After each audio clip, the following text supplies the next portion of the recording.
হুম। Hello guys, আসসালামু আলাইকুম। আজকে আপনাদের মাঝখানে আবারও একটি ভিডিও নিয়ে চলে আসলাম। আজকে ঘুরতে ঘুরতে এক জায়গায় আসলে একটা ডাব গাছ দেখতে পেলাম। দেখেন, দেখাচ্ছি আপনাদের। দেখেন, একদম বুঝছেন, একদম মাটির সাথে।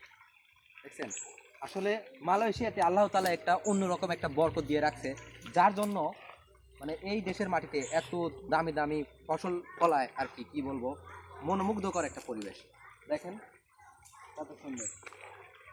এই দেখেন, রাস্তায় রাস্তায় নিচে নিচে পড়ে আছে, তা কিন্তু আসলে খাওয়ার লোক নাই। ঠিক আছে, ওরা কিন্তু এগুলা মনে করে না কিছু। সৎ। একদম হাত দিয়ে পারা যায়, ডাব আছে। আসলে বাংলাদেশে যদি আমি এখানে যে ভিডিওটা করতেছি, আমি যদি কোনো গাছতলা খাড়া হইতাম, তাহলে বাড়ির লোক আসে আমাকে বিভিন্ন ধরনের প্রশ্নের সম্মুখীন করতো। কিন্তু না, এই মালয়েশিয়াতে এরকম সিস্টেম নেই। আমি যে ভিডিও করছি, এই যে ডাব গাছ দেখাচ্ছি, বাড়ি। এরা কিছুই মনে করবে না। তো যাই হোক, আমি আপনাদের সবসময় ভালো কিছু দেখানোর চেষ্টা করি। আমার পাশে থাকবেন এবং আমার ভিডিওটা একটা করে শেয়ার করে দিবেন, আমি যাতে ওর সামনে আরও ফেসবুকে কাজ করতে পারি। ধন্যবাদ, ভালো থাকবেন। আসসালামু আলাইকুম।